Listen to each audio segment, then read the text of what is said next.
कया यस्मिन्नितं येन तस्मै श्रीगुरवे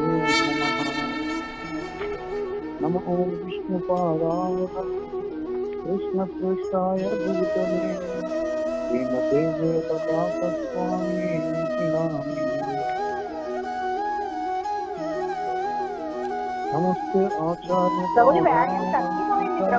प्रदायिने गौरकथा दामोदराय नगर ग्रामकारिणे। नमो विष्णुपादाय कृष्णपृष्ठाय भूतले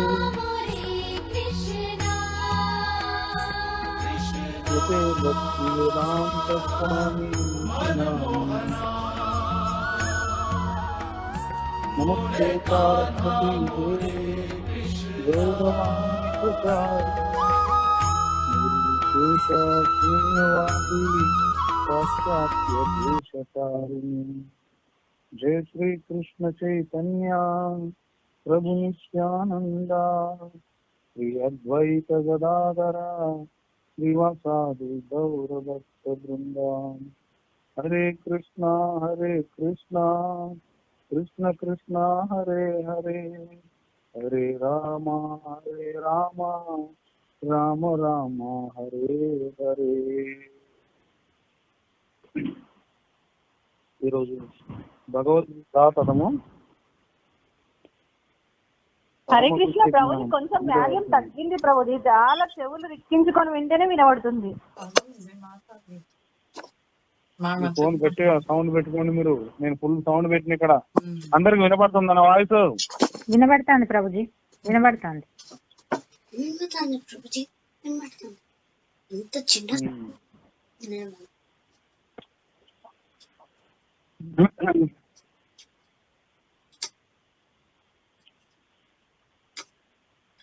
భగవద్గీత పరమ గుహ్య జ్ఞానము నుండి 19వ శ్లోకం నుండి విషయాన్ని తెలుసుకుందాం మనము. 20 కదా ప్రభుజీ? 19 చెప్పండి ఇప్పుడే. 19 ప్రభుజీ. Okay okay okay okay. తపామ్యహమహం వర్షం తపామ్యహమహం వర్షం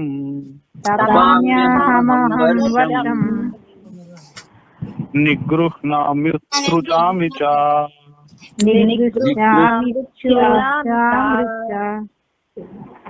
నిగృహ్ణామ్యుత్సృజామి చ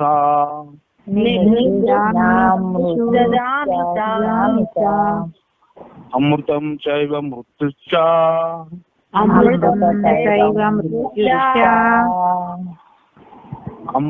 చైవ మృత్యుశ్చ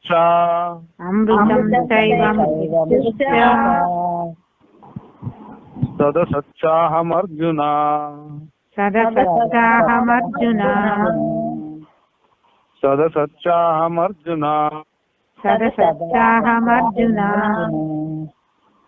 ఓ అర్జున,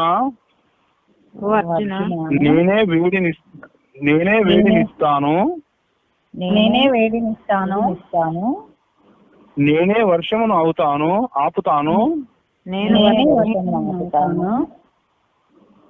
వర్షమును కురిపిస్తాను, అమృతత్వమును నేనే, మృత్యు స్వరూపము కూడా నేనే, ఆత్మ భౌతిక పదార్థము రెండు నాలోనే ఉన్నాయి.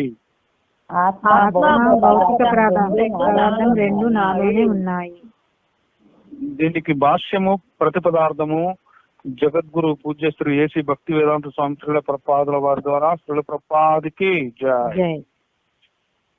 కృష్ణుడు తన భిన్న శక్తులచే విద్యుత్తు సూర్యుని ద్వారా వేడి వెలుతురును ప్రసరిస్తాడు. ఎండాకాలంలో ఆకాశం నుండి వర్షం కురియకుండా నిరోధించేది శ్రీకృష్ణుడే. ఇక వర్షాకాలంలో అతడే ఎడతెరిపి లేని వానలు కురిపిస్తాడు.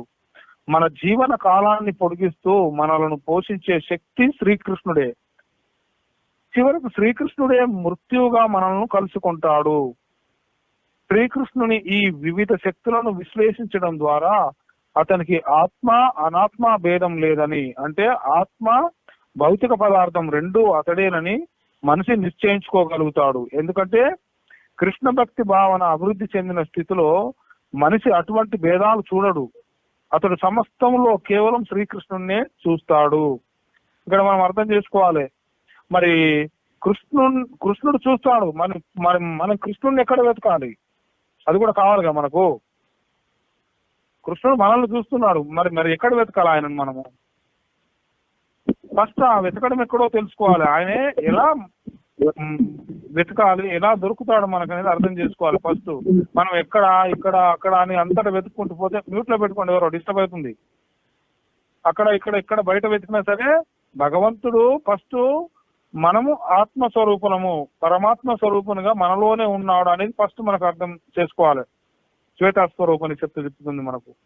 అది అర్థం చేసుకోవాలంటే ఒకసారి ఏం జరుగుతుందంటే, దక్షిణ భారతదేశం నుండి ఒక సందర్భంలో తన దగ్గర డబ్బు బాగా ఉంచుకొని ఒక వ్యాపారి ఏం చేస్తాడంటే ఫస్ట్ క్లాస్ ట్రైన్ లో ఉత్తర భారతదేశానికి ప్రయాణం చేస్తాడు. ఆ ప్రయాణం చేసే సమయంలో 2 రాత్రులు నైట్ ట్రైన్ లోనే గడపాల్సిన పరిస్థితి ఏర్పడుతుంది అతనికి. అయితే ఆ యొక్క బిజినెస్ మ్యాగ్నెట్ కు ఎదురుగా ఒక దొంగ కూడా ప్రయాణం చేస్తున్నాడు అదే ఫస్ట్ క్లాస్ ట్రైన్ లో. రాత్రి పడుకోబోయే ముందు ఆ వ్యాపారం ఏం చేస్తున్నాడు, తన వద్ద ఉన్న డబ్బు మొత్తం మంచిగా హ్యాపీగా లెక్కించుకుంటున్నాడు. లెక్కించుకున్నప్పుడు ఇది చూసిన దొంగ ఆ యొక్క ధనాన్ని ఎట్లయినా కాజేయాలని పథకం వేస్తాడు అన్నట్టు. వేసి ఆ మొదటి రోజు రాత్రి ఏం చేస్తాడు, ఆ వ్యాపారి నిద్రపోయినాక దొంగ మెల్లగా ఆ వ్యాపారి పెట్టే పడక అన్నిటిని క్షుణ్ణంగా వెతకడం ప్రారంభం చేస్తాడు అన్నట్టు. అతను ప్రారంభం చేసినప్పుడు కానీ ఎంత వెతికినా అతనికి ఆ డబ్బు కనిపించలేదు. దొంగ హతాశుడు అయిపోతాడు. అసలు ఏంటి ఇంత డబ్బు లెక్క పెట్టిండి ఇతను, ఈయన అన్ని వెతికిన నేను ఎక్కడ దొరకలేదు అని హతాశుడు అయిపోతాడు అన్నట్టు. ఇక మళ్ళీ తెల్లారు ఏం చేస్తాడు, ఉదయం ఆ దొంగ ముఖం కడుక్కొని వచ్చినప్పుడు ఆ వ్యాపారి తార్తిగా మళ్ళీ డబ్బులు లెక్క పెట్టుకోవడం చూస్తాడు. మళ్ళీ ఆ దృశ్యం చూసి ఈ దొంగ దిగ్భ్రమ చెందుతాడు అన్నట్టు.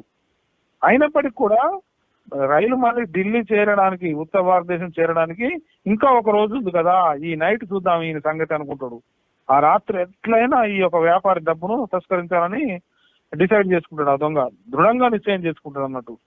అయితే 2వ రోజు రాత్రి కూడా ట్రైన్ లోనే ఉంటాడు, ఆదమరిచి నిద్రపోతూ ఉంటాడు అన్నట్టు. అప్పుడు కన్ఫర్మ్ చేసుకుంటాడు ఈ దొంగ. అప్పుడు మళ్ళీ అన్వేషణ మొదలు పెడతాడు.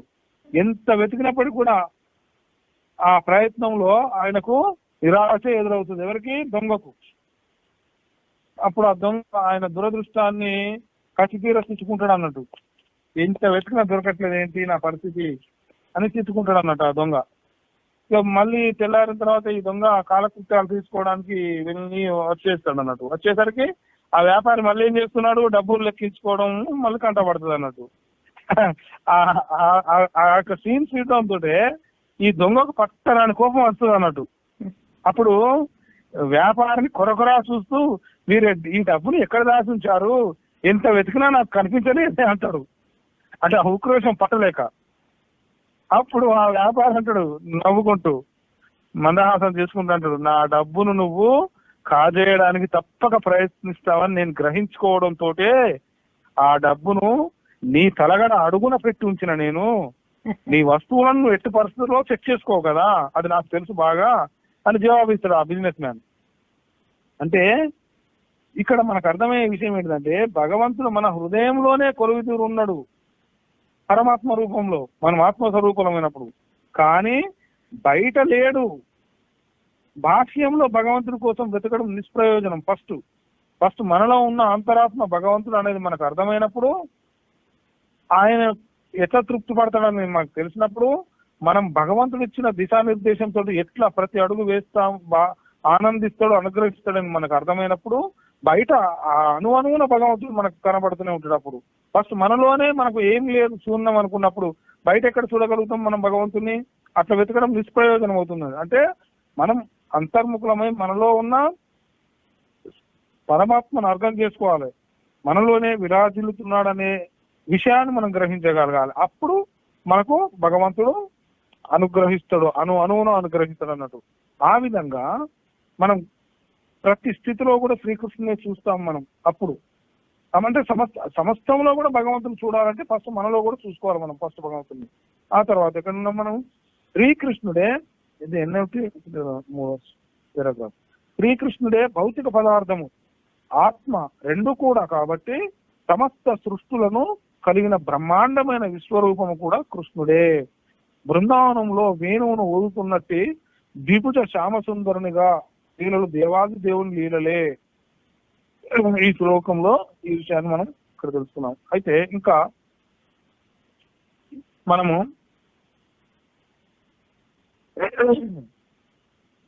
ఈ తపశ్యాహమహం వర్షం నికృష్ణాం విత్సృజామిచ అమృతం చైవ మృత్యుచ సదసచ్చాహం అర్జున. అంటే జీవకోటిని తపింప చేసేవాడిని నేనే అని చెప్తున్నాడు. వర్షాన్ని నిగ్రహించేవాడిని నేనే, తగు సమయం ముందు వర్షాన్ని కురిపించేవాడిని నేనే, మృత్యువును నేనే, అమృత్యువును కూడా నేనే, సత్తు అసత్తును కూడా నేనే అని చెప్తున్నాడు భగవంతుడు. అంటే మనం అర్థం చేసుకోవాల్సింది ఏంటంటే తపామ్యహం అంటే నేను ఈ లోకములను అందరిని, ఈ లోకాలను, ఆ లోకాలలో ఉన్నటువంటి ప్రాణకోటిని తపింప చేసేవాడిని నేను అని చెప్తున్నాడు భగవంతుడు. అంటే అలా తపింప చేయగలిగిన వాడు తపనుడు అని అర్థం. అలా తపింప చేయగలిగిన వాడే తపనుడు.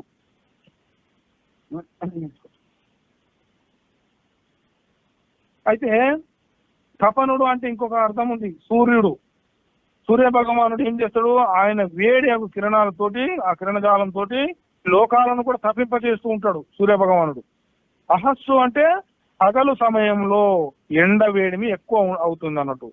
అదే వసంత గ్రీష్మ ఋతువులలో పగటి కాలం అందే జనులు తమ జీవన వ్యాపారం కొనసాగిస్తారు కదా. మరి శ్రమించేందుకు పగలు, విశ్రమించేందుకు రాత్రి జీవులకు. అతనే వేడి చల్లదనం మనిషికి ఎంత అవసరమో పగలు రాత్రి కూడా మనకు అంతే అవసరం. పైగా అది ఋతుధర్మం కూడా ఉంటది. మనకు ఋతువులు ఉంటాయి కదా, ఆ ఋతుధర్మం కూడా ఉంటది అన్నట్టు. అయితే ఇక్కడ మనం సూర్య భగవాను ప్రస్తావన ఎందుకు చెప్పుకోవాల్సి వస్తుందంటే ఈ సూర్యుడు ప్రత్యక్ష దైవం సూర్యనారాయణుడు, త్రిమూర్తాత్మకుడు అన్నట్టు.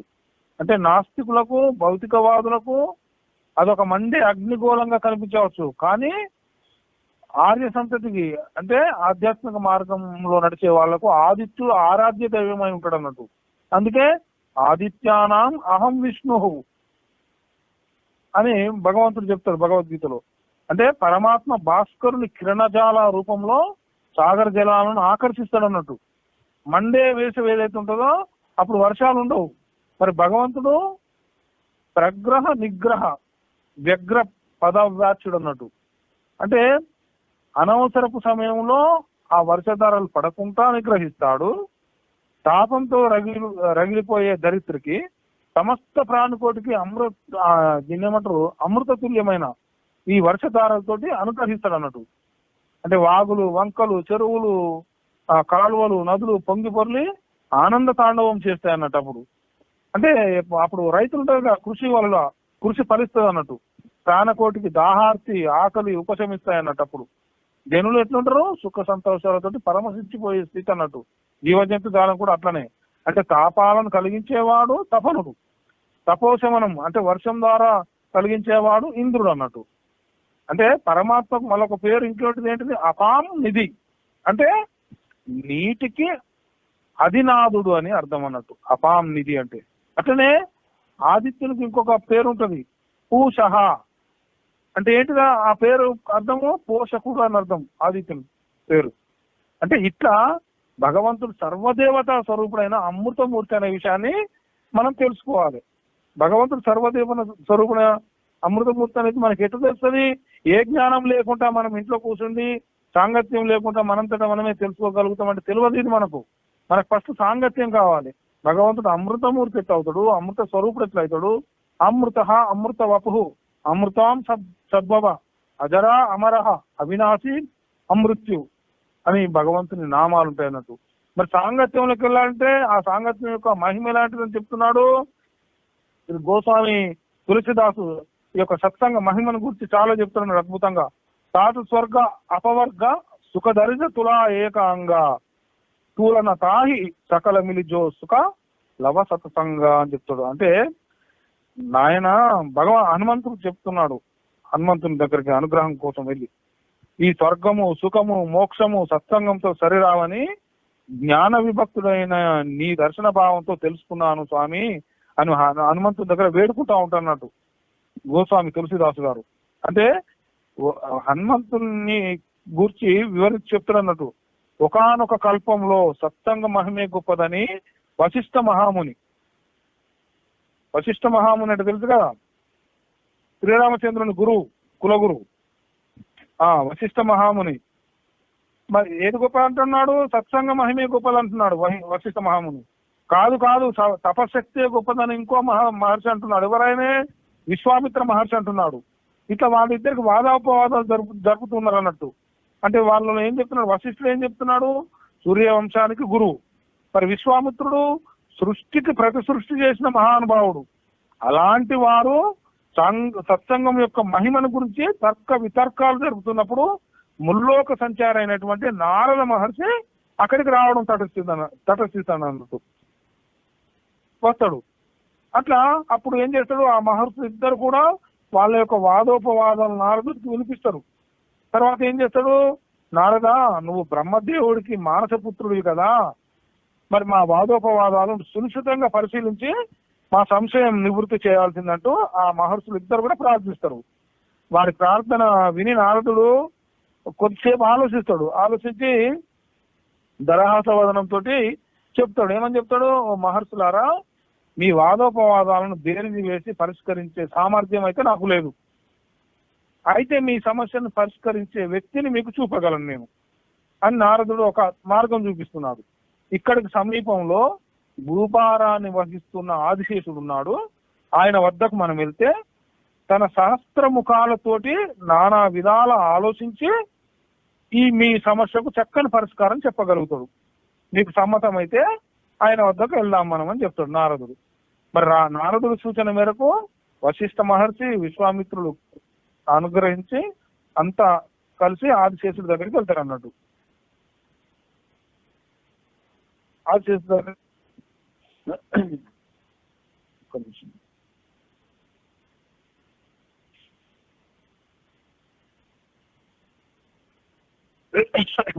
ఆ సమయంలో ఆదిశేషుడు ఎలాంటి స్థితిలో ఉంటాడు? ధ్యాన నిమగ్నుడై ఉంటాడు అన్నట్టు. కొంతసేపటికి కళ్ళు తెరిచి వాళ్ళను చూసి ఆశ్చర్యపోతాడు అన్నట్టు. ఆశ్చర్యపోయి తర్వాత నమస్కరించి, ఋషిపుంగవులారా, మీ రాకకు కారణం నేను తెలుసుకోవచ్చా అని అడుగుతాడు. ఎవరు? ఆదిశేషుడు. అప్పుడు నారదుడు ఆ యొక్క మునుల యొక్క తర్క వితర్కాలను చక్కగా వివరిస్తాడు అన్నాడు ఆదిశేషుడికి. నారదుడు చెప్పిందంతా సావధానంగా ఆలోచించి ఆదిశేషుడు భగవన్నామాన్ని స్మరించి ముందుగా విశ్వామిత్రుడితో చెప్తాడు. ఏమని చెప్తాడు? మహర్షి, నేను వేదాలు, పురాణాలు, ఉపనిషత్తులు ఇలాంటి ఆది గ్రంథాలన్నిటిని క్షుణ్ణంగా పరిశీలించి మీ వాదాల్లో ఏది గొప్పదో తెలియజేస్తాను. అప్పటి వరకు నా శిరస్సు మీద ఉన్న ఈ భూభారాన్ని మీరు వహించండి అని చెప్పి ఆయన శిరస్సుపై గల భూమిని ఏం చేస్తాడు?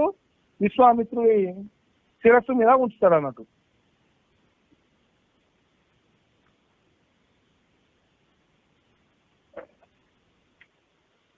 విశ్వామిత్రుడు యొక్క శిరస్సు మీద ఉంచుతాడు.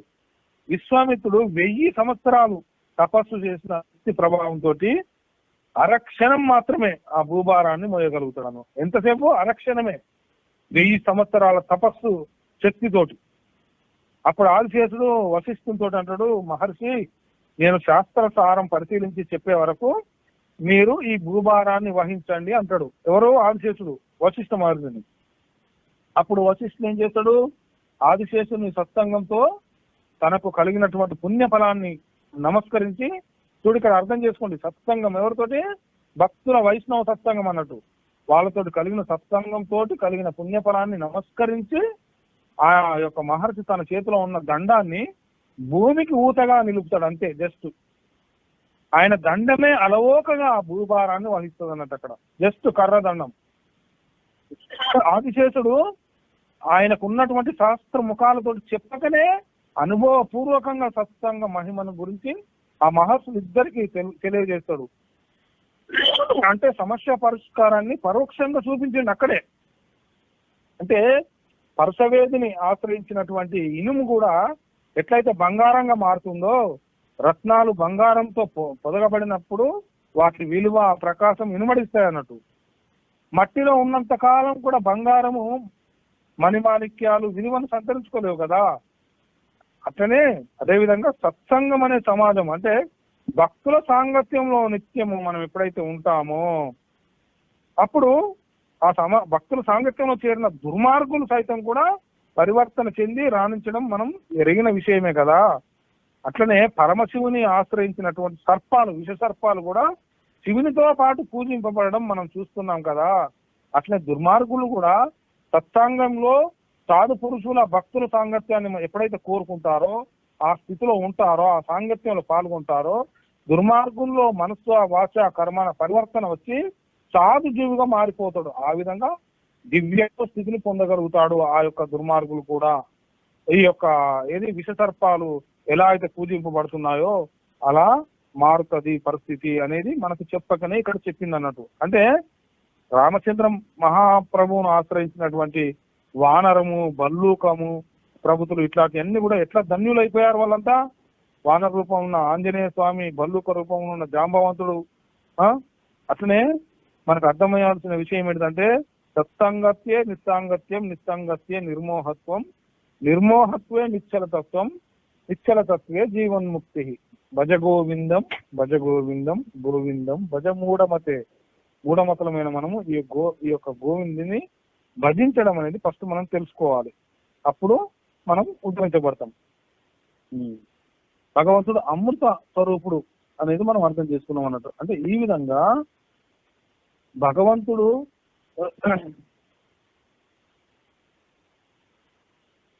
అట్లనే ఈ యొక్క క్షీరసాగర మదనం తర్వాత విశ్వమోహిని రూపంలో దేవతలకు అమృతాన్ని పంచి అమరులుగా చేసిన మహాత్ముడు అన్నట్టు భగవంతుడు. దేవతలకు మరణం లేదు కదా, అందుచేత ఆయన అమృతం శైవాన్ని ఇక్కడ మనకు చెప్పడం జరిగింది అన్నట్టు ఈ యొక్క శ్లోకంలో.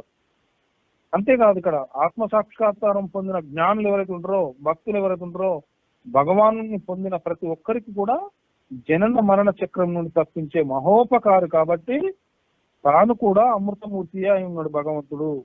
ప్రతి ఒక్కరిని అట్లా ఉద్ధరిస్తాడు అన్నట్టు. అంటే పుట్టిన ప్రతి ప్రాణి గిట్టక తప్పదు, కర్మానుసారంగా జీవించి ఆయుష్ తీరగానే ఈ శరీరాలను త్యజించక తప్పదు. నీటి బుడగ లాంటిది అన్నట్టు మన జీవితం. మర్త్యులు అంటే మృతి చెందే స్వభావం కలవారు కాల యమహ అని అంటూ భగవాను స్తుతిస్తారు. అంటే రుద్రుడై భూభారాన్ని తగ్గించే మృత్యు స్వరూపం కూడా భగవంతుడే అన్నట్టు. సత్ అంటే సద్రూపం, సత్య స్వరూపం. అన్ని కాలాల్లోనూ కూడా మార్పు లేకుండా ఉండేది సత్ అని అంటారు అన్నట్టు. స్వయంభూహు అంటే ఎవరు? స్వయం ప్రకాశకుడు, శాశ్వతుడు. ఎన్ని యుగాలు మారినా తాను మార్పు లేకుండా ఉండేవాడు. ఆద్యంతరహితుడు అయి ఉంటాడు భగవంతుడు. సత్యం, జ్ఞానం, అనంతం బ్రహ్మ అన్నట్టు. ఒక్క నిమిషం.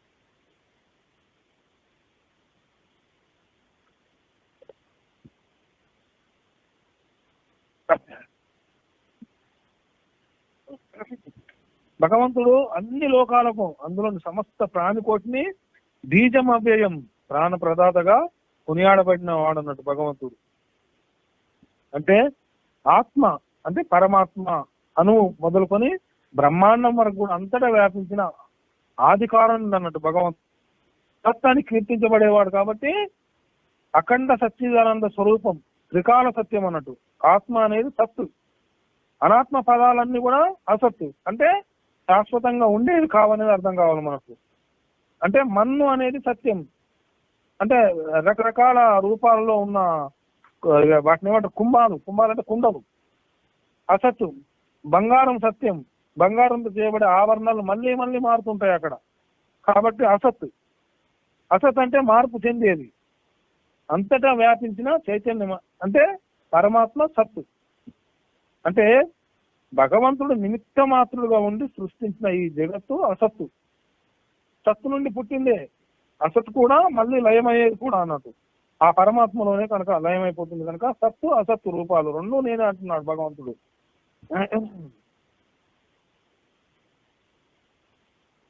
అమృతం మృత్యువు, సత్తు అసత్తు ఇవి భిన్న విషయాలు అన్నట్టు, అయినా అన్నీ తానే అంటున్నాడు భగవంతుడు. ఎందుకు? పరబ్రహ్మం ఒక్కటే సత్యం కాబట్టి కారణము కార్యం కూడా రెండు ఆయనే, సర్వ కారణ కారణం ఆయనే. అందుకనే పేన భ్రమ అంటే తరంగ పేన భ్రమ బుద్బుదాది సర్వం స్వరూపేణ జలం యదా తదా చిదేవ దేహాద్య హమంతమేత స్వర్వం చిదేవైకసం విశుద్ధం అని శాస్త్ర ప్రమాణం చెప్పబడుతుంది. అంటే నీటి అందు పుట్టే తరంగాలు, నీటి అందు పుట్టే నురుగు, నీటి అందు పుట్టే సుడులు, నీటి అందు పుట్టే బుడగలు స్వరూపం చేత భిన్నంగా కనిపించినా సరే అవన్నీ కూడా నీరే అయినట్లు ఈ లోకంలో ఎన్నో రకాల ఉపాధులు అనేకంగా మనకు కనిపించినా వాటిలో ప్రకాశించే అఖండ చైతన్యం ఒకటే అనేది మనం తెలుసుకోవాలి. అంటే వీటన్నిటికీ మూల కారణం ఆ దేవదేవుడైన శ్రీకృష్ణ భగవానుడే అనేది మనం అర్థం చేసుకోవాలి. అంటే భగవంతుడు ఎంత కరుణామయుడు మనల్ని కరుణించడానికి అనే విషయాన్ని మనం అర్థం చేసుకున్నప్పుడు ఒకసారి ఒక భక్తురాలను ఎంత అద్భుతంగా భగవంతుడు అనుగ్రహించిండు అనే విషయాన్ని మనం తెలుసుకుందాం. భగవంతుడు ఎంతో మాధుర్యం మూర్తి భవించిన వాడు అన్నట్టు భగవంతుడు. భగవంతుని యొక్క నామం ఎలాంటిది? అతి మాధుర్య దీప్తి కలిగి ఉంటది అన్నట్టు. భగవద్ భక్తులకు భగవన్ నామం ప్రాణమై ఉంటది అన్నట్టు. అంటే బ్రతుకును నడిపించే మణిదీపం అన్నట్టు ఈ భగవన్ నామం భగవద్ భక్తులకు. భక్తుల యొక్క మనోవీధులు ఏవైతే ఉంటాయో ఆ మనోవీధులలో నామం అనేది, భగవంతుని నామం అనేది సదా విహరిస్తూనే ఉంటది అన్నట్టు. అంటే భక్తులు ఏది విన్నా వాళ్ళకు నామ మాధుర్య శబ్దంగానే ప్రతిధ్వనిస్తూ ఉంటుంది. అంటే ఎట్లా అంటే ఈ యొక్క నామము మధురాతి మధురమైన నామము వీణులకు శ్రావ్యతను కలిగించడమే కాకుండా జీవితానికే స్వాస్థ్యాన్ని చేకూరుస్తుంది అన్నట్టు. బ్రతుకు బాటను చూపించేది ఈ నామం, మనస్సుకు ఊరటను కలిగించేది ఈ నామం. అలా భగవంతుడు ఒక భక్తుడు ఎంత ప్రేమతోటి అనుగ్రహంతో అనుగ్రహిస్తాడని మనకు ఈ యొక్క విషయంలో తెలుసుకుందాం మనము. చంద్రభాగా నది తీర నివాసి భక్తుల పాలిట కల్పవృక్షము. చంద్రభాగా నది తీర నివాసి ఎవరు? పాండురంగ విఠలుడు. అంటే ఊహ కందని దివ్య విభూతులతోటి అలరారే పాండురంగడి నామము నమ్మిన ప్రతి ఒక్కరిని కూడా ధన్యం చేసింది అన్నట్టు. ఎవరో మ్యూట్ లో పెట్టండి, తీసుకుపోతుంది.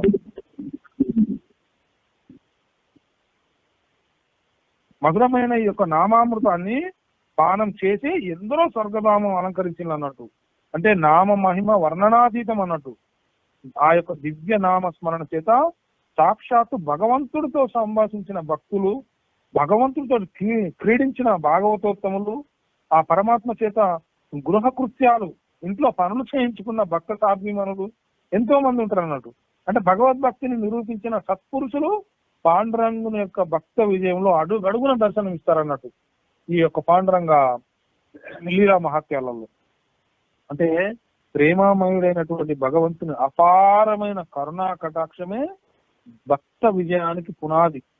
భక్తులను వీడి ఉండలేవంతుడి ఆసక్తితే భక్తజనులకు శ్రీరామ రక్ష అయ్యి అది ఏం చేస్తుంది? వాళ్ళ యొక్క కీర్తి ఆచంద్రార్కం శోభించేటట్లు చేయిస్తూ ఉంటది అన్నట్టు. అంటే సర్వాంతర్యామైనటువంటి ఆ యొక్క చైతన్య స్వరూపుడు భగవంతుడు భక్తుల విషయంలో భగవంతుడు పరాధీనుడు అయిపోతాడు. ఎప్పుడు కూడా వారు ఆడించినట్లు ఆడేటోడు భగవంతుడు, పాడించినట్లు పాడతాడు భగవంతుడు. అంటే అంత దిగొచ్చేస్తాడు భగవంతుడు భక్తుల కోసం. ఫస్ట్ మనము భగవంతుణ్ణి ఎలా పిలవాలి, ఎలా లాలించాలి, ఎలా ఆరాధించాలి, ఎలా శరణాగతి పొందాలి, మన యొక్క హార్ట్ఫుల్ గా హృదయపూర్వకంగా ఈ భక్తిలో ఎట్లా ఎంగేజ్ అయి ఉండాలి, ఇది మనకు అర్థమైతే భగవంతుడు మన వాడైపోతాడు. ఇది అర్థం కాకుండా ఆర్టిఫిషియల్ గా మనం భక్తి చేసినాం అనుకో భగవంతుడు మనవాడు కాదు, మనల్ని అబ్జర్వ్ చేస్తూ ఉంటాడు అంతవరకు, ఒక మిత్రపక్షి లాగా. అట్లనే ఆ యొక్క శ్రీకృష్ణ భగవాన్ని కొంటె పనులు ఏవైతే ఉన్నాయో వాటిని అరకట్టడానికి యశోద మాత శ్రీకృష్ణుని తాడుతోటి రోడ్డుకి కట్టాలని ఎంతో సంకల్పిస్తుంది. బంధించడానికి తెచ్చిన తాడు ఎన్ని తాళ్ళు తెచ్చినా సరిపోవు, మళ్ళీ కొంత తాడు తెస్తుంటది, మళ్ళీ మళ్ళీ అది చాలలేదు.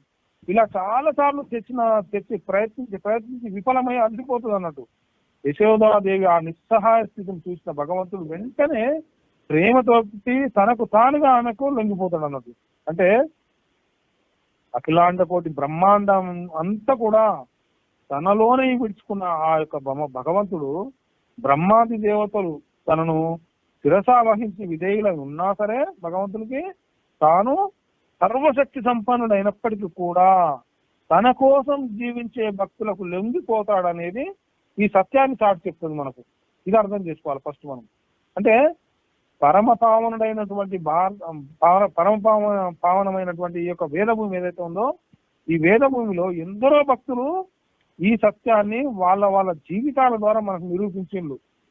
కష్ట సమయాలలో సంపూర్ణ శరణాగతి భక్తులు జీవనయాత్రలు సాగిస్తుంటే భగవంతుడు స్వయంగా వాళ్ళ దరి చేరి కష్టాలను రూపుమార్చిన సందర్భాలు ఎన్నో ఉన్నాయి అన్నట్టు. అంటే భగవత్ ప్రేమకు పాత్రులై భగవద్భక్తిని లోకంలో ప్రకటించేసి ప్రదర్శించిన భక్త పుంగవులు ఎంతో మంది ఉన్నారు. అలాంటి భక్తుల కోవలో పరాకాష్ఠ పొందినటువంటి ఆదర్శ జీవర్ అంటే భక్త జానాబాయి అనే భక్తురాలు. ఆ పాండురంగన్ చరణదాసి అయిపోయి తరించిన పుణ్యజీవి అన్నట్టు ఆమె. అంటే ఆమె ఒక పరమ పావనమైన కార్తీక శుద్ధ ఏకాదశి రోజు 5 ఏళ్ల వయస్సున్న ఆ జానాబాయిని తీసుకొని ఆమె తల్లిదండ్రులు పాండురంగాన్ని సేవించడానికి పండరపురానికి వెళ్తారన్నట్టు. వచ్చినప్పుడు ఆ చంద్రభాగా నదిలో ఎప్పుడైతే స్నానం చేసి ఆ యొక్క విఠలనాథుని దర్శనానికి వెళ్తారో ఆ పాండురంగాన్ని దర్శించడం వల్ల ఆ జానాబాయికి అదే మొట్టమొదటిసారి ఆమెను దర్శించడం అన్నట్టు స్వామివారిని. ఆ ప్రధర్మ సందర్శనంలోనే మొట్టమొదటి సందర్శనంలోనే జానాబాయి తన జీవిత సర్వస్వాన్ని కూడా పాండురంగడి పాదాలకు అంకితం చేసేసింది. దైవ దర్శనానంతరం తర్వాత ఇంటికి వెళ్దాం రమ్మని తల్లిదండ్రులు ఆమెను తీసుకొని వెళ్ళడానికి ప్రయత్నం చేస్తే కానీ ఆమె ఏం చేస్తుంది, కాల్చలేకపోతుంది అక్కడ నుండి. నేను రాలేను, ఆ కరుణామయుడైన పాండురంగడి సేవలోనే నా జీవితం అంతా కూడా చరితార్థం చేసుకుంటానని ఆ 5 ఏళ్ల వయసులోనే చెప్తుంది అన్నట్టు. ఒక నిమిషం.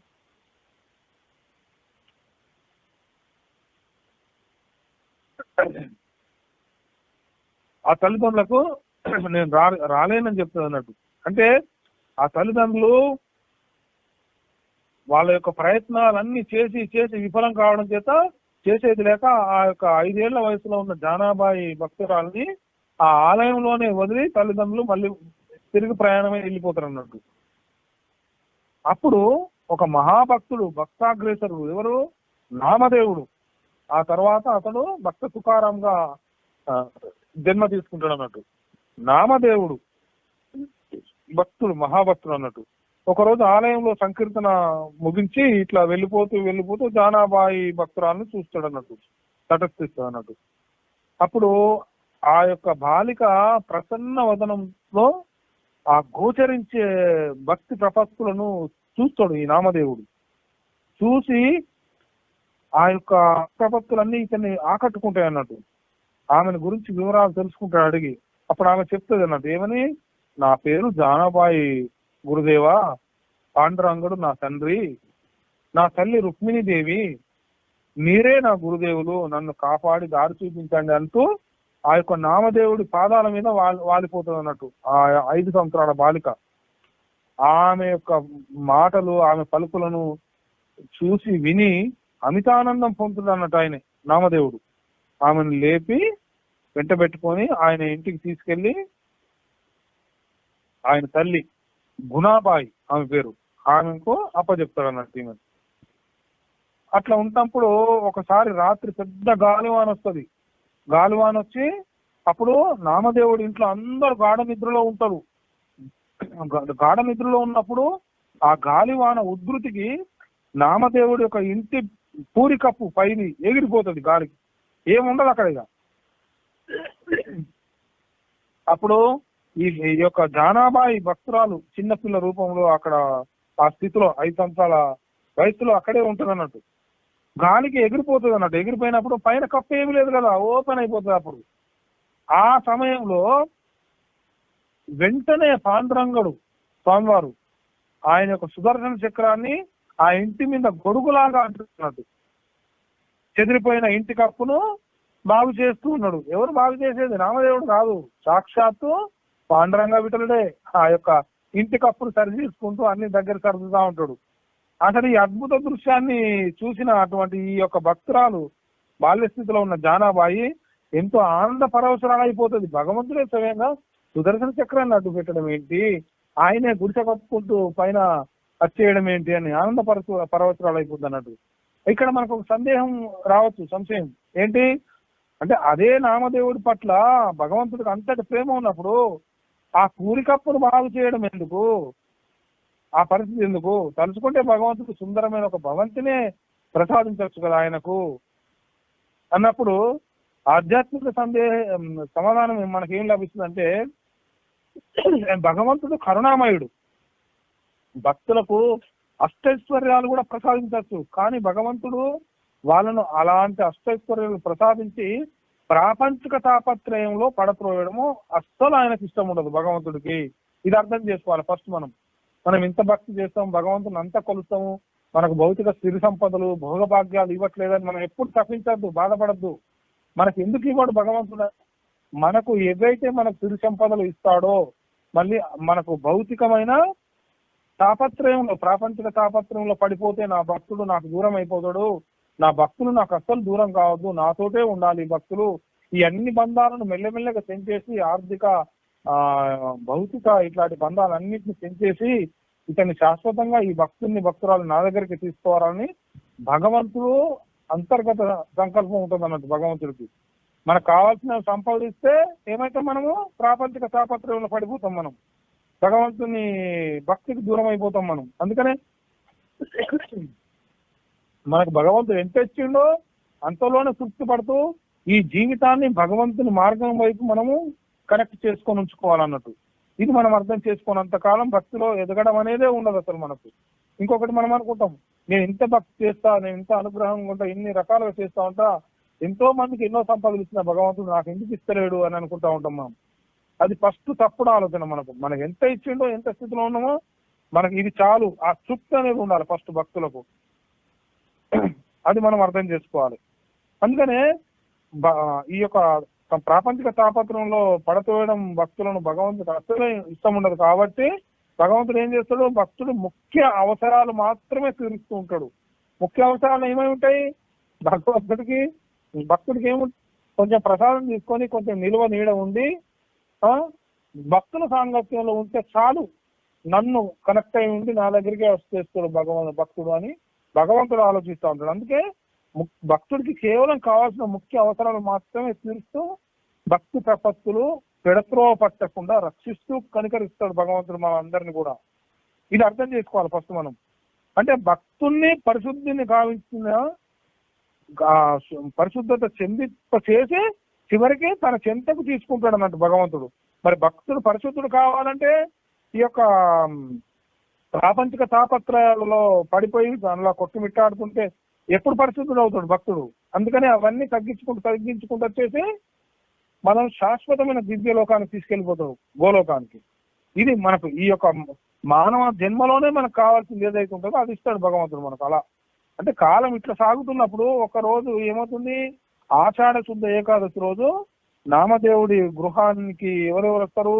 జ్ఞానదేవుడు, నివృత్తినాథుడు, సోపాను, ముక్తాబాయి ఇలాంటి మహాభక్తులు ఏం చేస్తారు అన్నట్టు. నామదేవుడి కాలంలో వాళ్ళు మహాభక్తులు అన్నట్టు. వాళ్ళ వెంట రామానంద స్వామి, కబీర్ దాసులు కూడా ఉంటారు అన్నట్టు. ఆ సమయంలో రామదేవుడు ఇంట్లో లేడు. అప్పుడు జానాబాయి, ఈ యొక్క బాల్య రూపంలో ఉన్న జానాబాయి ఉన్నది కదా, ఆవు పేడతో చేసిన పిడకలు, ఆమె ఆవు పేడతో పిడకలు చేస్తున్నట్టు. పక్కింటి ఆవిడ తీసుకుపోయిందని ఆమెతోటి వాగ్వాదం చేస్తుంది, అక్కడ గొడవ పెట్టుకుంటుంది. ఈ యొక్క జానాబాయి వాగ్వాదం చేస్తూ ఉంటుంది అన్నట్టు. అప్పుడు రాను ఆ వాగ్వాదం ఏమవుతుంది, తీవ్ర స్థాయికి చేరుకుంటది ఆ గొడవ.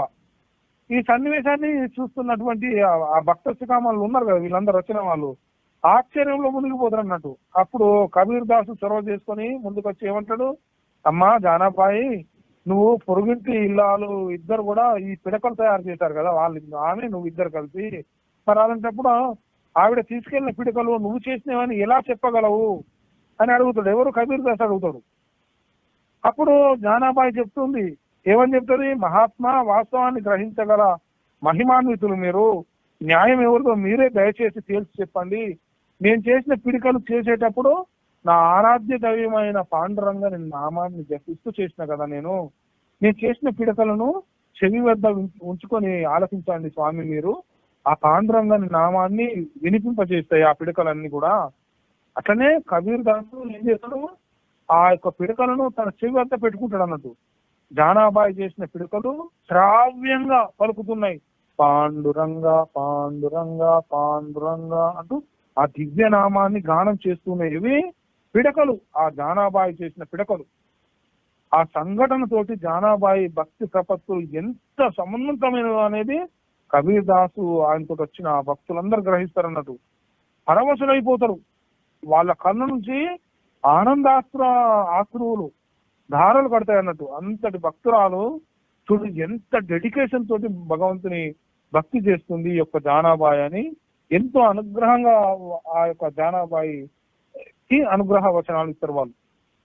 అట్లా ఉన్నప్పుడు ఒక రోజు నామదేవుడు తల్లి, ఆమె పేరేం పేరు, గుణాబాయి, ఈ జానాబాయిని పిలిచి ఏం చేస్తుంది, జొన్న రొట్టెలు వెంటనే పిండి చేయాలని చెప్తుంది అన్నట్టు. ఆ రాత్రి అందరు నిద్రపోయినాక జానాబాయి ఏం చేస్తుంది, పాండురంగ కీర్తనలను ఆలపిస్తూ ఈ యొక్క జొన్న పిండి తయారు చేయడానికి ఉపక్రమిస్తుంది అన్నట్టు. ఈమె తిరగలతోటి జొన్నలు పిండిగా మారుతుంటే భగవన్నామం అనే తిరగలిలో సంచిత కర్మలనే జొన్నలను వేసి తిప్పితే నామరూపాత్మకమైన ప్రపంచం అదృశ్యమైపోయి వాసుదేవుడి దివ్య చైతన్యమే అనుభూతం అవుతుందనే భావంతో ఈమె గానం చేస్తుంది. ఆ చేస్తూ అట్లా తిప్పుతుంది అన్నట్టు. ఆమె అద్భుతమైన భావగర్భితమైన ఆ శ్రావ్య గానానికి పులకించిపోతాడు అన్నట్టు. ఎవరు? పాండురంగుడు. వెంటనే వచ్చేస్తాడు. తక్షణమే వచ్చేసి ఆమె ముందు ప్రత్యక్షం అయిపోతాడు. తర్వాత ఏమంటాడు, ఆమెతో మధుర భాషణం చేస్తాడు. చేసి ఆమెకు ఆధ్యాత్మిక రహస్యాలు ఎన్నో తెలుపుతాడు అన్నట్టు భగవంతుడు. ఆ రాత్రంతా కూడా జానాబాయి యొక్క ఆధ్యాత్మిక దివ్యోన్మాద స్థితిలో పరవశించిపోతాడు అన్నట్టు. జొన్నల పిండి చేయడంలో భగవంతుడు ఆమెకు సహాయం చేస్తాడు. మళ్ళీ అక్కడ ఉదయం బ్రాహ్మీ ముహూర్త కాలం సమీపిస్తుంది అన్నట్టు. చంద్రభాగా నదిలో స్నానాంతరం భగవద్ దర్శనం కోసం ఆ యొక్క పుండరీక వరద పాహిమాం పాండురంగ విఠల రక్షమాం అంటూ ఆ భక్తుల నినాదాలు వినవస్తూ ఉన్నాయి అన్నట్టు.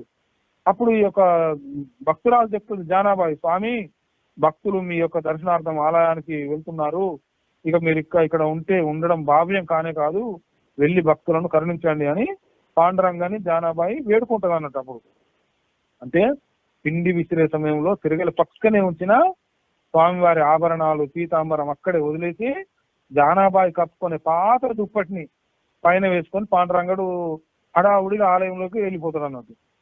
భక్తుల దర్శనం కోసం తలుపులు తెరవబడగానే స్వామి యొక్క ఆభరణాలు పీతాంబరం అదృశ్యమైపోతాయి అన్నట్టు.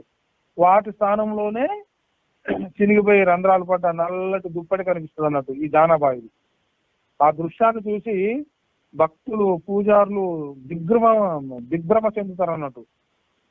ఇంతలో ఒకరు ఏం చేస్తారు, గుర్తుపడతారు ఆ దుప్పటి ఎవరిది అనేది, ఇది జానాబాయిది అని గుర్తిస్తారు అన్నట్టు. వెంటనే తెలియగానే ఈ విషయం పూజారులు ఎంతో కోపం ఈ సందర్భాలను అన్నిటినీ న్యాయాధీశుడికి తెలియజేస్తారు అన్నట్టు. మరి నిజం తెలవాలి కదా న్యాయాధీశుడు, అందరూ కలిసి జానాబాయి ఇంటికి వెళ్తారు. అసలు జరిగింది ఏంటో నిజం చెప్పాలని ఆమె నిలదీస్తారు అందరూ కూడా. అప్పుడు ఆమె అంటది, నేను ఏ పాపం తెలియదు, నాకు ఏ పాపం ఎరగను నేను అని చెప్తుంది అన్నట్టు. ఆమె ఇల్లు సోదా చేయమంటాడు ఎవరో, న్యాయాధిపతి. తిరగలి పక్కనే స్వామి యొక్క ఆభరణాలు పీతాంబరం అన్ని కనిపిస్తాయి అన్నట్టు. అప్పుడు ఆ జానాబాయి దేవుడి ఆభరణాలు దొంగతనం చేసిందనేసి నిర్ధారణ చేస్తారు. చేసి ఆమెకు ఏం చేస్తారు, ఉరిశిక్ష విధిస్తారు అన్నట్టు. అట్లా డిసైడ్ అవుతారు వాళ్ళు, నిర్ణయం చేస్తారు. నామదేవుడు కూడా ఆమె తరఫున ఎంతగా నచ్చ చెప్పాలని ప్రయత్నించినా లాభం లేదు, అక్కడ లేదు ఎవరాళ్ళు. అప్పుడు జానాబాయిని ఉరి తీసే రోజు రానే వస్తుంది అన్నట్టు. అప్పుడు ఏం జరుగుద్ది, ఆ చంద్రభాగా నది తీరంలో ప్రజలందరి సమక్షంలో ఆమెను ఉరి తీసేటట్లు ఆజ్ఞలు ఇవ్వబడతాయి అన్నట్టు. పరమ భాగవతోత్తమురాలైనటువంటి ఆ జానాబాయికి ఎర్రటి వస్త్రాలు కట్టబెడతారు అన్నట్టు. కట్టబెట్టి ఎర్రటి పూలమాలను ఆమె మెడలో వేస్తారు చంపడానికి, ఉరి తీయడానికి. ఆమె నడుముకు తాడు బిగించేసి వీధి వెంట ఆమెను లాక్కపోతా ఉంటారు. ఆమె నడవలేక కింద పడిపోతుంది అన్నట్టు. అయినా కూడా ఆమెను నిర్దాక్షిణ్యంగానే ఈడ్చుకుంటూ పోతుంటారు అన్నట్టు. శరీరం నిండా గాయాలైనవి, రక్తం కారుతుందన్నట్టు. జానాబాయి చేతులు జోడించి, మీరు కోరిన చోటుకు నేనే నడిచి వస్తాను, నన్ను ఇలా హింసించకండి అంటూ ప్రార్థిస్తున్నట్టు ఎంతో దీనంగా. చివరికి ఏమవుతుంది, ఆమెను ఉరికమం ఎక్కిస్తారు. ఇంకా కాసేపట్లో జానాబాయి శాశ్వతంగా కళ్ళు మూస్తుంది అన్నట్టు. భక్తులందరి కళ్ళ వెంట ఎంతో దుఃఖాశ్రువులు ప్రవిస్తున్నాయి. కులతత్వాలతోటి కరడు గట్టిపోయిన కఠిన హృదయాలు ఉన్నారు అక్కడ. కులతత్వాలతోటి అసూయాపరులు ఉన్నారు, లోన ఆనందిస్తున్నారు వాళ్ళు. ఎందుకంటే నిమ్న కులం తక్కువ జాతిలో జన్మించిన ఈ జానాబాయి భక్తురాలు కావడమా, మేము పెద్ద కులం వాళ్ళము, బ్రాహ్మణులము, లేకపోతే ఇంకా ఉన్నతమైన పెద్ద పెద్ద కులాలకు సంబంధించిన వాళ్ళం, మాకంటే ఎక్కువ భక్తి చేస్తుందా ఈమె అని లోపట ఆయన చంపే సమయంలో ఆనందిస్తుంటారు లోపట. ఇదే వాళ్ళ అసూయకు కారణం అన్నట్టు. అంటే జానాబాయి నిమ్న జాతికి చెందింది, భక్తురాలు ఎట్లయితుంది, ఈమెను చంపేయాలనే ఆలోచన. అంటే భగవంతుడి దృష్టిని ఆకట్టుకునేది భక్తి ఒక్కటే గాని కులతత్వాలు ఇవి కావు, సిరి సంపదలు అసలే కావు అన్నట్టు. ఫస్ట్ ఏమిటిది భగవంతుని దృష్టిని ఆకట్టుకునేది? నమే భక్త చతుర్వేది మద్భక్తో స్వపచ ప్రియ అని చెప్తున్నాడు భగవంతుడే. 4 వేదాల అధ్యయనం చేసిన భక్తి లేని బ్రాహ్మణుడు నాకు ప్రియమైన వాడు కాదు. 4 వేదాలు అధ్యయనం చేయని ఒక బ్రాహ్మణుడైన వాడు, కానీ వాడి భక్తే లేకపోతే ఆ బ్రాహ్మణుడు నాకు ప్రియమైన వాడు కాదు అంటున్నాడు భగవంతుడు. అట్లనే నిరక్షర కుక్ష అయినా కూడా, అంటే అక్షరం ముక్క రానివాడైనా కూడా, నిమ్న కులస్తుడైనా అంటే తక్కువ జాతి కడజాతి వాడైనా కూడా భక్తుడైతే, చూడు భక్తుడు అభక్తుడు రెండింటికి అర్థం తెలుసుకోవాలి మనం. భక్తుడైతే నాకు చాలా అత్యంత ప్రియమైన వాడు అని భగవంతుడు చెప్తున్నాడు. అందుకనే నమే భక్త చతుర్వేది మద్భక్తో స్వపచ ప్రియ అంటున్నాడు భగవంతుడు. అది మనం అర్థం చేసుకోవాలి. అందుకనే అంటే ఉరికంబము ఎక్కించడానికి సిద్ధపడతారు. జానాబాయిని చేతులు జోడించి అందరినీ చెప్తుంది అన్నట్టు. ఫస్ట్ భగవంతుని ప్రార్థిస్తుంది, పాండురంగాన్ని. ఏమని ప్రార్థిస్తుంది ఆమె జానాబాయి?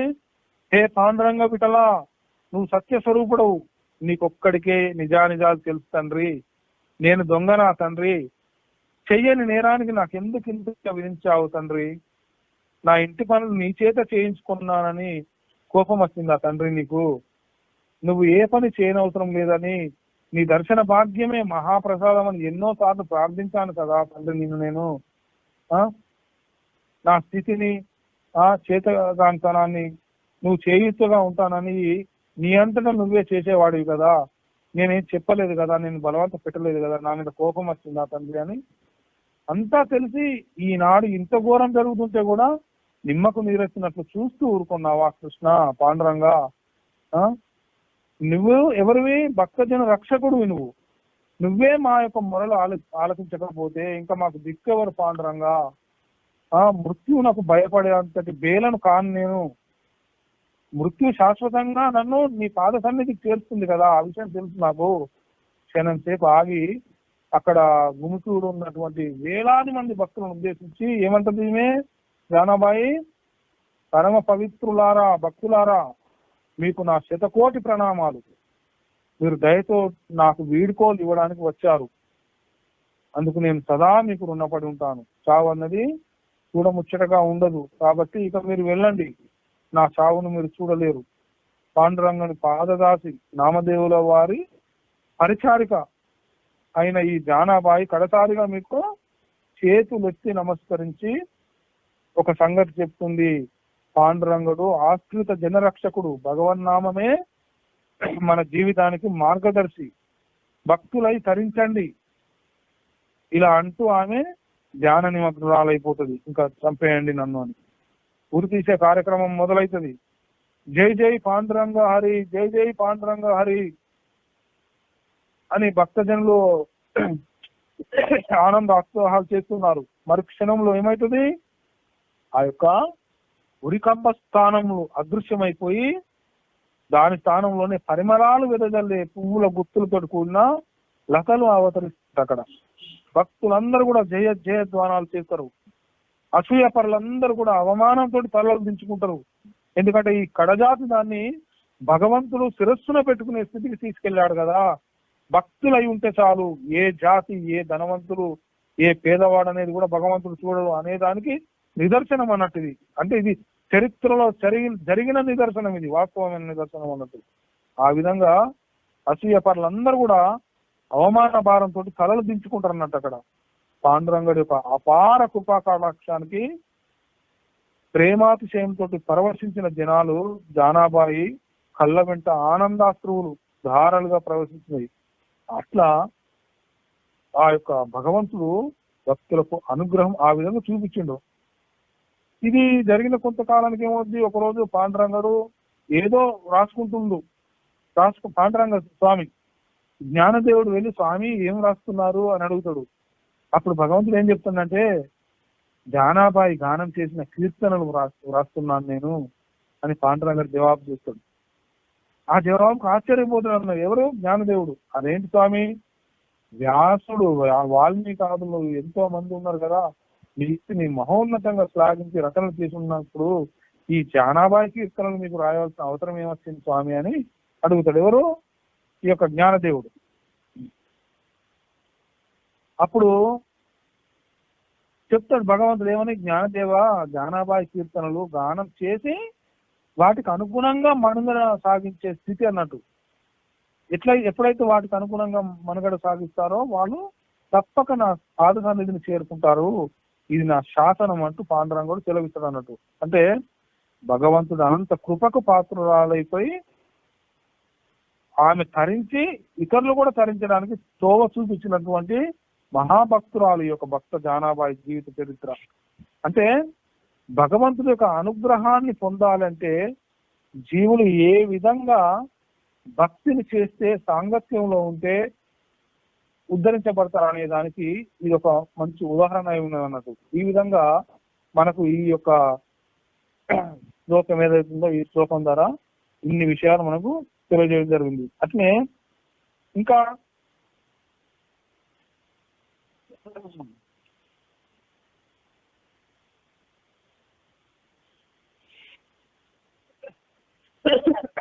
ఒక్క నిమిషం.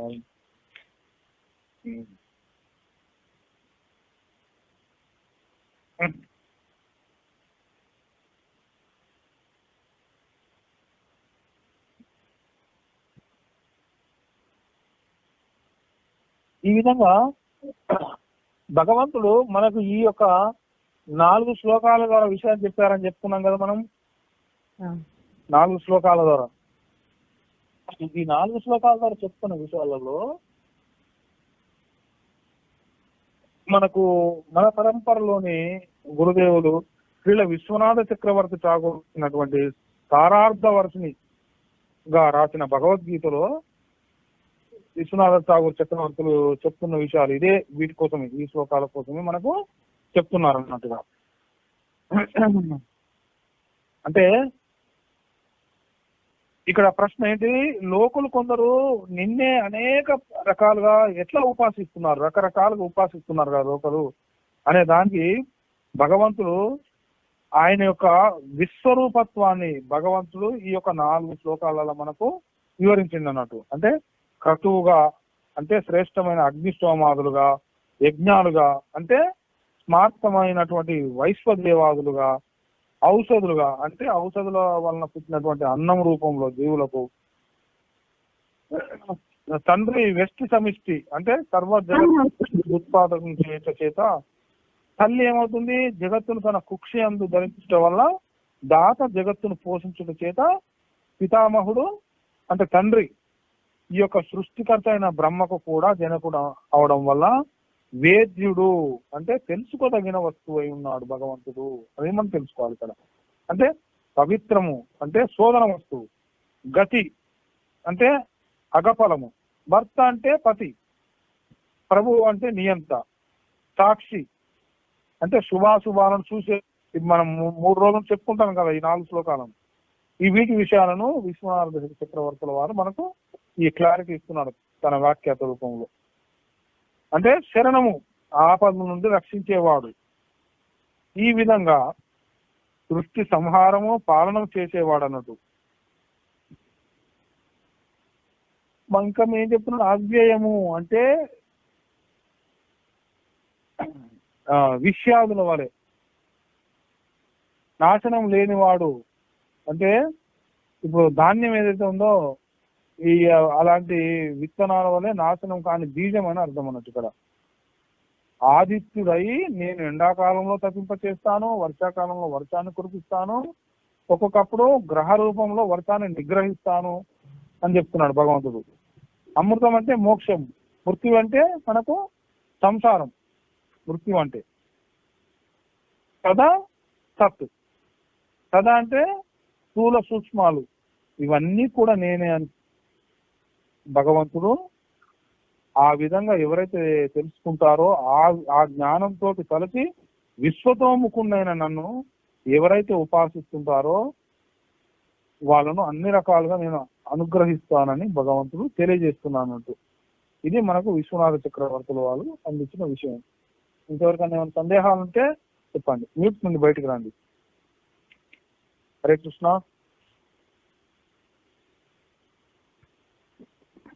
హరి బోల్. హరే కృష్ణ ప్రభు. వెళ్ళొస్తాను ప్రభు. ధన్యవాదాలు. మొన్న మీరు చెప్పిన అపర శక్తి, ఈ సత్తు అసత్తు రెండు ఒకటేనా ప్రభు? అది వేరు ఇది వేరా? అంతే అంతే అంతే, రెండు ఒకటే. పరాశక్తి అపరాశక్తి. పరాశక్తి అంటే భగవంతుడి యొక్క దివ్య లోకం, అపరాశక్తి అంటే ఈ యొక్క జడ జగత్తు. ఈ జడ జగత్తులోనే ఇవాళ చెప్పుకున్న సత్తు అసత్తు అంటే ఇప్పుడు మనకు భగవంతుడి యొక్క ఇప్పుడు చివరికి అదే అర్థం వస్తుంది మనం ఎన్ని రకాలుగా చెప్తున్నాం. అర్థమైందా? అంటే భగవంతుడు చైతన్య రహితమైంది, చైతన్యవంతమైంది అని అర్థం చేసుకోవచ్చు మనం ఇక్కడ. ఈ జడ జగత్తు ఆధ్యాత్మిక జగత్తు. అర్థమైందా? అది. అలాగే ప్రభు ఈ యుగ ధర్మము నామజప యజ్ఞం కదా, ఈ యుగ ధర్మం నామజప యజ్ఞం అయి ఉంది కదా, మరి నామజప యజ్ఞం ఒక్కటే చేస్తే సరిపోతుందా, లేకపోతే భగవద్గీత ఒక్కటే చదివితే సరిపోతుందా అని జనరల్ క్వశ్చన్. ఈ రోజు క్లాస్ కి సంబంధం లేదు ప్రభుజీ, కావాలని ఒక డివోటీ కోసం అడుగుతున్నాను. భగవద్గీత ఒక్కటే చదివితే సరిపోతుందా, భాగవతం ఒక్కటే చదివితే సరిపోతుందా, నామజపం చేస్తూ ఇవన్నీ చదవాలా? ఇక్కడ అసలు ఆ విషయం తెలుసుకోవాలి ఏంటంటే, మన గురు పరంపర మనకు అందించేది భక్తి జ్ఞానం రెండు అందిస్తాయి. అసలు భక్తి అంటే ఈ భక్తి జ్ఞానం రెండు ఎవరు అందించారు? భగవంతుని ఉండే కదా మనకు వచ్చినాయి. పరంపర ద్వారా మనకు అందేది భగవంతుని ఉండే కదా. నీకేం చదువు రాదు అనాన్ని భగవద్గీత చదివే లేదు. సర్వ వేదసారమైనటువంటి ఆ యొక్క మహామంత్రాన్ని జపం చేసుకో, నిరంతరము మనస వాచ కర్మ చేసుకో. ఆ భగవంతుడు భక్తుల సాంగత్యాన్ని కలిగి ఉండి వాళ్ళు చెప్పేది శ్రవణం చేయి. నీ చదువు రానప్పుడు శ్రవణం చేయి. శ్రవణం చేయడం వల్ల ఆ యొక్క దివ్య భాగవతోత్తముల ఆ సాంగత్యంలో వాళ్ళు చెప్పినది మన హృదయంలోకి వెళ్ళి మనసు ద్వారా మన హృదయాన్ని పరివర్తనం చెంది భక్తిలో ఇంకా ఎదిగే విధంగా చేస్తుంది. భక్తికి చదువుకు సంబంధం లేదు. ఒకవేళ నీకు చదువచ్చు అనుకో, చదువు రాకపోయినా నీకు అక్కడ జ్ఞానం అందుతుంది భాగవతోత్తముల ద్వారా. ఒకవేళ చదవచ్చు, భగవద్గీత చదువుకో, భక్తుల సాంగత్యంలో దాన్ని మళ్ళీ మళ్ళీ నెమరు వేసుకో. చరివిత చరణం అంటారు కదా, ఆ విధంగా జ్ఞానాన్ని సంపాదించు. జ్ఞానాన్ని సంపాదిస్తే ఏమవుతుంది, నీకు ఏది చేయాలో ఏది చేయొద్దో, ఏది ఆశ్రయించాలనో ఏది ఆశ్రయించద్దో, ఎవరిని శరణ వేయడాలనో ఎవరిని శరణ వేయకూడదో, ఎవరి సాంగత్యాన్ని పొందాలనో ఎవరి సాంగత్యానికి దూరం ఉండాలనో, ఇవన్నీ జ్ఞానం. ఇవన్నీ మనకు తెలుస్తూ ఉంటాయి అన్నట్టు. నీకు చదువు రాకపోయినా నువ్వు భక్తుల సాంగత్యంలో ఉంటే భక్తులు ఇదే భాగవత స్థితులను అందించి మనకు అందిస్తూ ఉంటారు. అర్థమైందా? నువ్వు చదువుకోవాలా చదువుకోవద్దా అంటే ఈ కలియుగంలో హరినామ సంకీర్తనం, హరే కృష్ణ కృష్ణ కృష్ణ హరే హరే, హరే రామ రామ హరే హరే. మరి మనకు మోక్షాన్ని ఇచ్చే గ్రంథాలు ఏవి? భాగవతం, భగవద్గీత. ఈ జ్ఞానాన్ని మనం చదువుకుంటాం. నీకు టైమే లేదు అంటే నువ్వేం చేయాలి? కనీసం శ్రవణం చేయి. నువ్వు శ్రవణం చేసి నువ్వు జపం చేసుకో, నామాన్ని వదిలిపెట్టకు. ఓకేనా? సరే. ఏ ఒక్కదాన్ని ఆశ్రయించాలి, అది చేసి ఇది చేయాలన్నా, ఇది చేసి అది చేయాలంటే ఇది పిడివాదం అవుతుంది. నువ్వు ఒక నామాన్నే తీసుకో, నీకు చదువు రాకపోతే, కానీ భక్తుల ద్వారా శ్రవణం చేసుకో. శ్రవణం ద్వారా భక్తి బీజం మన హృదయంలో నాటబడుతుంది. ఓకేనా? నీకు చదువు వచ్చినప్పుడు చదువుకో. అంటే చదువు కేవలం భగవద్గీత చదవడం వల్లే మనల్ని మనం ఉద్ధరించుకోగలం అనేది ఉంది కదా, నామం ఎందుకు చేయాలి మరి అప్పుడు? చదవచ్చు, భగవద్గీత చదువుకోగలుగుతున్నాము, భగవద్గీత చదివితేనే ఉద్ధరించబడతాం కదా, నామం ఎందుకు చేయాలి అప్పుడు? భగవద్గీత చదివితే భగవద్గీత జ్ఞానం వస్తుంది మనకు. భగవంతుడు ఎవరు, ఈ లోకాలు ఎవరు, మనం ఎవరు, ఆత్మ ఏంటిది, ఈ పశుపక్షాదులు ఎవరు, ఇవన్నీ అర్థమవుతుంది మనకు. కానీ భగవంతుడి నామానికి భేదం లేదు కదా ఇక్కడ. నువ్వు ఒక భగవద్గీతను చదువుకోనుండు, కానీ ఈ యొక్క కలియుగ ధర్మం ఏమి మోక్షమంత్రం ఇచ్చింది కదా భగవంతుడు, అది కంపల్సరీ ఆశ్రయించాలి కదా. నువ్వు భగవద్గీతని చదువుకుంటే భగవద్గీత చదివిన ఫలం ఇస్తుంది నీకు. ప్రతి అధ్యాయం చదివినప్పుడు ఈ యొక్క అధ్యాయం ఫలం ఏంటిదని నేను చెప్తా ఉంటా కదా.